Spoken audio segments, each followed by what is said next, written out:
Kita sebagai manusia tentu membutuhkan uang dan akan terus berusaha untuk mendapatkan keuntungan. Tak jarang, keuntungan ingin dicapai tanpa memikirkan dampak yang jauh ke depan, sehingga berakhir menjadi penyesalan, bahkan bencana bagi orang-orang di sekitarnya. Seperti kejadian satu ini, yaitu runtuhnya salah satu pusat perbelanjaan, yaitu Mall Sampong. Sebelum Kinti cerita, selamat datang di channel Willy CH. Kenalin gue Willy Kurniawan.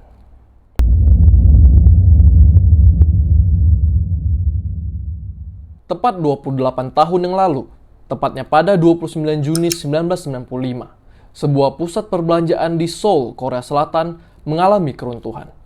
Penyebab kejadian ini adalah karena adanya kegagalan struktural.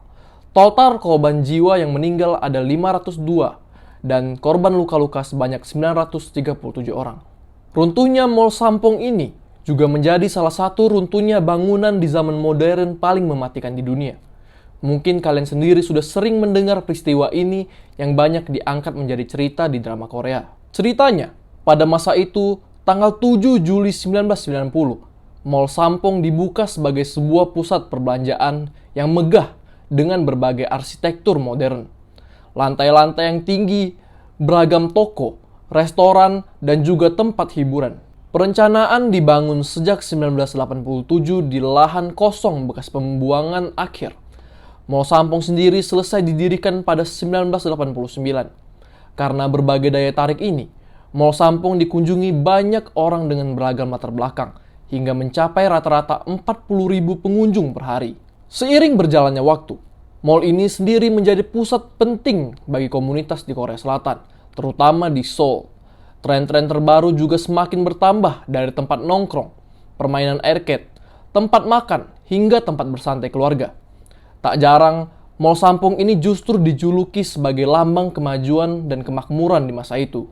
Tapi, siapa sangka, di balik kemegahannya yang memukau, bahaya besar diam-diam terus bertumbuh. Ada fakta kelam menumpuk bahaya yang menimbulkan banyak korban jiwa. Bagaimana ceritanya? Jadi, Mall Sampong awalnya akan dibangun sebagai sebuah hunian apartemen oleh Sampong Group dengan bantuan tim konstruksi Wusong. Blueprint pun dibuat dan dirancang dengan memperhatikan berbagai banyak pertimbangan serta perhitungan, melihat wilayah pembangunan dan bahan-bahan yang akan digunakan. Namun, ternyata Lee Jun, pendiri dan chairman dari Sampong Group, yang merupakan pemilik Sampong Department Store, mengubah blueprint tersebut dan menggantinya menjadi pusat perbelanjaan yang besar. Tak hanya itu, jika ada perubahan, pasti harus ada perhitungan ulang dan penambahan pertimbangan. Nah, Lee Jun ternyata justru mengubah rancangan dengan memotong sejumlah kolom pendukung karena ingin dibangun sebagai eskalator, juga menambah lantai 5. Di sini, kalau dilogikakan, mungkin sudah ada yang berpikir, kenapa adanya penambahan justru dilakukan pemotongan kolom pendukung yang harusnya sebagai support terhadap bangunan. Ini juga yang menyebabkan tim konstruksi Wusong kemudian menolak melakukan perubahan melihat bahaya yang akan terjadi di kemudian hari. Tetapi, bukannya berpikir ulang, Lee Jun justru menghentikan kerjasama dengan Wusong dan mengabaikan seluruh peringatan dengan menyelesaikan pembangunan menggunakan Sampong Group itu sendiri. Pelencengan dari blueprint juga kembali dilakukan, yaitu dengan mengurangi tebal kolom lantai dari 80 cm menjadi 60 cm dengan tujuan memaksimalkan luas lantai. Kolom-kolom juga diberikan jarak 11 meter untuk memaksimalkan luas dari masing-masing unit di dalam mall. Tentu, hal ini menambah lebih banyak beban dan menandakan bahwa tidak mungkin ada beban tambahan yang dapat melintas di atas lantai. Ditambah lagi, struktur plat, datar atau kerangka baja dibangun tanpa blok silang yang seharusnya ada untuk memikul beban lateral. Atau sederhananya, ada cacat desain struktural, yaitu desain asli gedung kurang memiliki tiang dan balok penopang yang memadai, yang mengorbankan integritas struktural keseluruhan bangunan. Gedung ini dibangun dengan ruangan terbuka besar di tengah, yang membutuhkan jarak span yang panjang, tanpa dukungan yang memadai. Kekurangan desain ini membuat bangunan rentan mengalami kegagalan struktural di bawah beban berat. Selain itu, ada juga praktik konstruksi yang buruk selama pembangunan mall. Jalan pintas diambil dan bahan-bahan yang kurang bermutu digunakan untuk menghemat waktu dan uang. Misalnya, Beberapa tiang penopang dibangun dengan menggunakan yang tidak memadai, mengurangi kapasitas penahan beban mereka. Kompromi-kompromi dalam konstruksi ini melemahkan struktur keseluruhan gedung. Selama bertahun-tahun, lantai-lantai tambahan dan peralatan berat ditambahkan ke mall tanpa penilaian yang memadai terhadap kemampuan bangunan untuk menangani beban yang meningkat. Hal ini mengakibatkan beban yang berlebihan ditempatkan pada struktur yang sudah terkompromi, mempercepat kerusakannya. Apalagi jumlah pengunjung yang ramai tentu menambah beban menjadi lebih berat. Pusat perbelanjaan apalagi yang besar pasti butuh pendingin ruangan. Pendingin ruangan dari Mall Sampung ini ada 3 unit yang beratnya 15 ton ditaruh di bagian atas. Hingga beban di atap bertambah hingga 50 ton yang mana berat itu ada 4 kali lipat dari batas desain yang bisa ditampung. Lalu, di tahun 1993, pendingin ruangan ini dipindahkanlah menggunakan roll dan digeret ke bagian lain kolom 5E karena atapnya dirasa sudah rapuh. Pemindahan ini pun dilakukan dengan sembarangan. Karena apa? Tadi sempat dibilang bahwa area di mall tidak bisa dilintasi oleh beban karena kurang struktur yang memadai. Tapi di tahun itu, pendingin dipindahkan dengan melintasi atap dan mengakibatkan keretakan. Yang paling terlihat adalah di bagian lantai 5. Retakan ternyata semakin menjadi. Pada April 1995, langit-langit lantai 5 bagian sayap selatan muncul retakan yang mengkhawatirkan. Tetapi, Li Jun dan manajemen Sampong hanya melakukan pemindahan barang dagangan dan toko-toko dari lantai paling atas ke ruang bawah tanah sebagai bentuk pengurangan beban. Sayangnya, retakan tak berhenti muncul karena pada 29 Juni 1995, retakan justru meningkat dengan drastis. Jadi, para manajer akhirnya menutup hanya sebagian dari lantai 5. Perintah evakuasi dan penutupan resmi sudah diberikan, tetapi tidak dilakukan. Mau tahu kenapa? Karena di hari itu, jumlah pengunjung sangat tinggi dan Sampung Group tidak ingin kehilangan pendapatan. Tapi, sedihnya, justru para eksekutif Sampung Group yang meninggalkan tempat sebagai tindak pencegahan. Semua faktor semakin bertambah hingga tragedi datang. Di hari yang sama itu, pukul 17.52 waktu setempat, tanpa peringatan, tiang penopang gedung tersebut roboh akibat tekanan yang besar dan yang tak terbayangkan terjadi. Mall Sampung runtuh dengan derap yang menggelegar. Tempat yang dulu penuh aktivitas menjadi pemandangan kekacauan dan kehancuran. Kenapa sih tragedi ini justru sangat memprihatinkan? Karena sebenarnya korban harusnya bisa diselamatkan sebelum kejadian ini. Jadi, 5 jam sebelum kejadian itu, sekitar jam 2 siang, ada suara ledakan yang keras karena getaran dari pendingin ruangan yang sebelumnya sudah dipindahkan. Pengunjung tentu protes karena adanya getaran yang semakin terasa dan mengkhawatirkan hingga pendingin ruangan dimatikan. Tetapi, retakan di lantai atas itu ternyata sudah melebar hingga 10 cm. Jadi, sudah disadari kalau Mall Sampong pasti akan runtuh.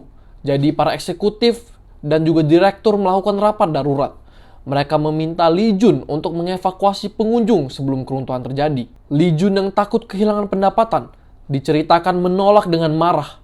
Namun, dirinya sendiri justru menyelamatkan diri dengan meninggalkan gedung sebelum keruntuhan terjadi. Langit-langit lantai 5 mulai berjatuhan sekitar pukul 17.00 dan akses ke lantai 5 pun ditutup. Tetapi, pengunjung justru semakin padat.